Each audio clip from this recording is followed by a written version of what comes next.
having Christmas, I'm thinking of him. So as I was saying earlier today, and I think the other day, we have this excuse, oh, he knows my heart, but do we know his heart? Exactly. Well, listen, Like David. when I bumped into this and saw this thing and I processed it through, and for what it's worth, I'll tell you how I bumped into this, because I can claim my responsibility. We want to know. If I could, I'll finish reading this later, but this says, being done that, it's a play on words, basically saying, are we perhaps the generation who will think about the occasion at hand and choose to open the door to the understanding of the covenant? Presented before us that every other generation might have been presented, but here it's like, are you going to choose to open the door to receiving the terms of the covenant? Being God done that. Yes. Okay, so there's this other picture. There's this other picture I did. Now, just to give us some history. The painting of this was like 7 feet tall and 5 feet wide, and I did an embroidery on the back of my shirt because I thought, you know, I was at this Sukkot and they had an Israeli flag.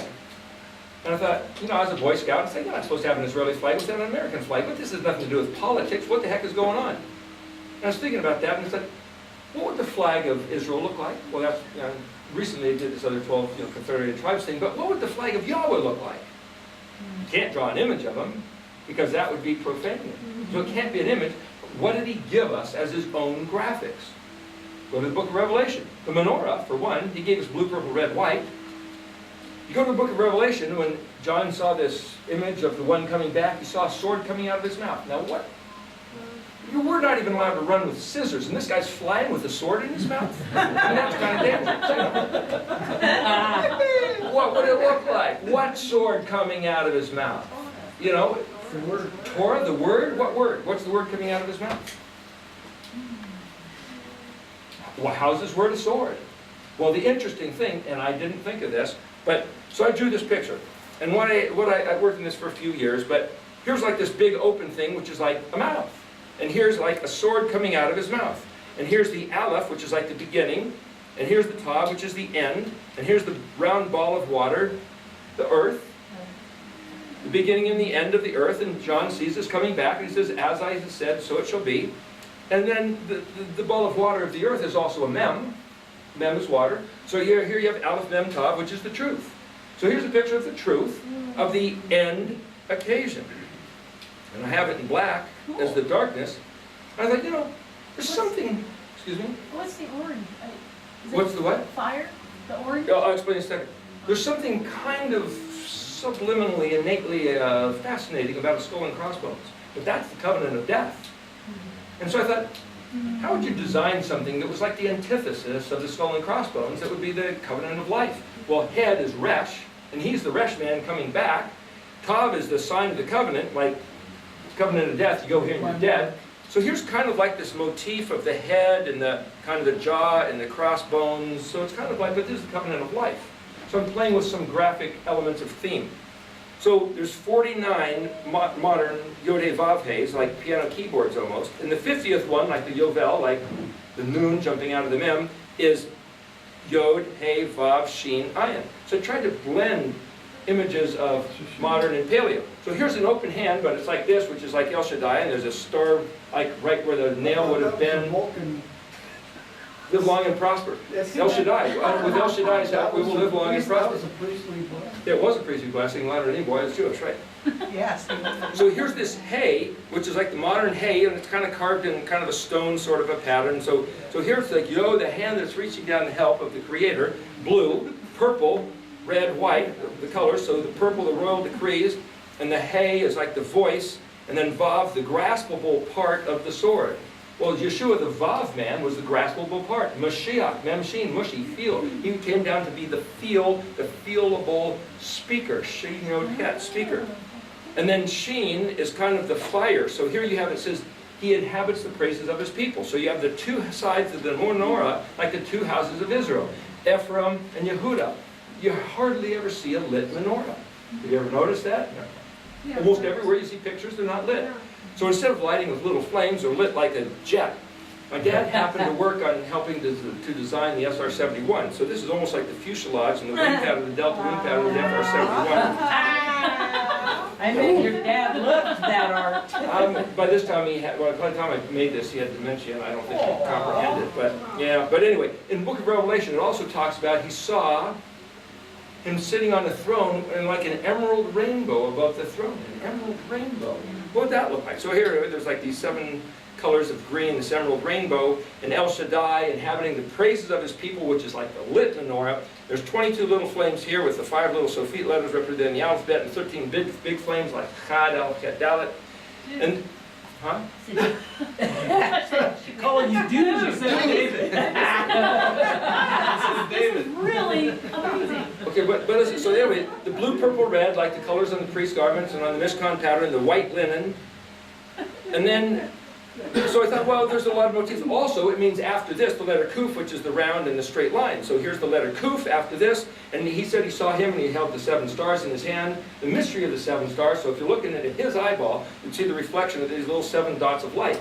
Well, what does 7 stars mean? Well, the word 7 is the word to swear an oath, or the oath sworn by 7.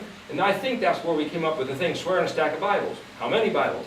7 Bibles, a sworn oath of Bible. Swear in 7 Bibles, and now it's really got to stick as compared to maybe fibbing if you only swear on 1 or 2. You know? Isn't it perfection as well? 7? What's that? Isn't it perfection as well? Well, it's the perfect number, but why is it the perfect number? That gets into the meaning of the word. So the picture of a tree full of fruit ready to pick, like a citrus tree that you want, that it's come to the peak of its form before it goes back into the rest of its cycle. But it's not perfect number. Tet actually is 9, which is a full basket, but that's like a basket of harvested fruit. Tav is the final number, so you then have to say, well, which one is the perfect number? So you get these isms. People say, oh, 7's the perfect number. It's the 7th day. It's peak of its form. Yeah. More accurate would be completeness or fullness. Fullness, okay. But 9 is a different type of fullness. So, see, each letter is in every other letter. So from each letter's perspective, if 7 is fullness, what's the fullness of Aleph? What's the fullness of Bet? What's the fullness of Gimel? And you can see a Zion, that's on the chart. If you look at the letter Zion, which is like the fullness of people of its form, you can read all the other letters straight across, and it'll kind of exploit or kind of like develop that thing, which is what I tried to do when I made the top of the chart. But anyway, so my point is the 4 faces here, like jewels in the hilt, are the face of the ox, the man, the lion, and the eagle, which is the faces on the cherubim that are around the throne saying, Kadosh, Kadosh, Kadosh, is Don't say holy. Say Kadosh, Kadosh. I will never say Now, holy. just for what it's worth, I thought that I was, Yeah, set apart. okay. I thought I was playing around with the graphic themes that he gave us. Yeah. That's all I was doing. And I had this at somebody's house, and I gave him a copy of it. And some lady walked up, and I said, oh, I did that painting there. And she said, oh, I was wondering who made that phallic symbol painting. It's like, phallic symbol, what? It's like, by golly, I didn't know this guy. Yeah. Yod, Hey, Yah, it is. Yod, Hey, Vav. And then I made the Hey and the Sheen.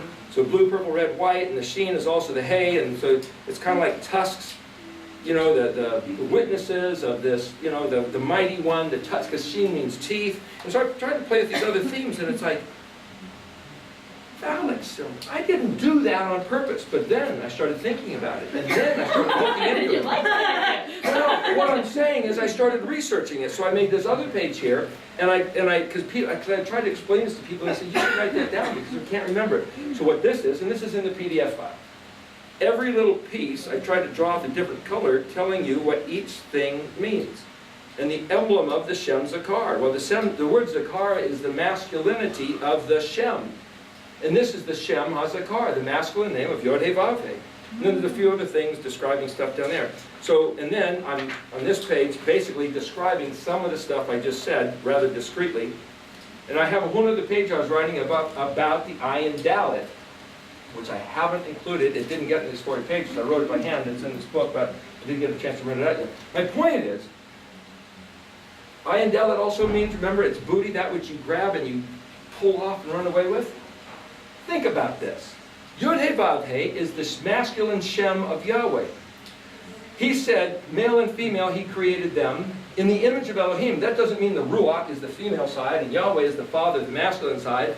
He used male and female to describe something about, just like he created 22 letters, He created male and female. He could have made 3 genders or 4 or 5 if he wanted. He could have made 22 genders, but he made 2 because he was trying to say something. But Yod He Vav He is Hashem Gatar. The Ayin Dalets are his family jewels. And if we take away the Shabbat and the festivals, we have reached out and emasculated him.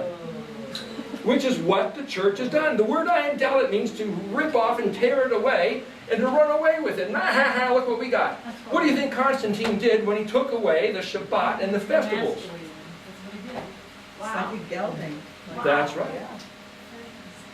And see, all this is in there in the Hebrew if you look at it, but you'll never see it if all you do is read English or Greek. So is that how we got gentle Jesus, meek and mild? The gelded Messiah. There you go. What you reap is what you sow, and what goes around comes around. What happened to Israel? They got- What's going to happen to the Christian church? Well, what's going to happen to the guy that emasculated him and ran away? Oops. For us to return, Goes around. for us to return to Yahweh's design, you figure, imagine making Mr. Potato Head or something. You got a potato and you stick the hat and the arms and the eyes, and it's like, and Yahweh's sitting there going, something's missing. Oh, I know. And he designs this thing and plugs it on there and goes, oh well, there's the Yod He Vav He, He had to be thinking something. It's kind of comical, but actually, it's his That's design. It's his amazing. business. Yeah, Well, anyway, given that, you can then read other things differently. So if I didn't go there and explain that, then you would have missed out on a whole type of thing that's in Hebrew. And then you start thinking about that whenever you see Ayin Dalet, and then you say, nudity, he revealed himself to Abraham. That's not a nasty thing. That's the Zakar, that's the pure, clean, Kadosh.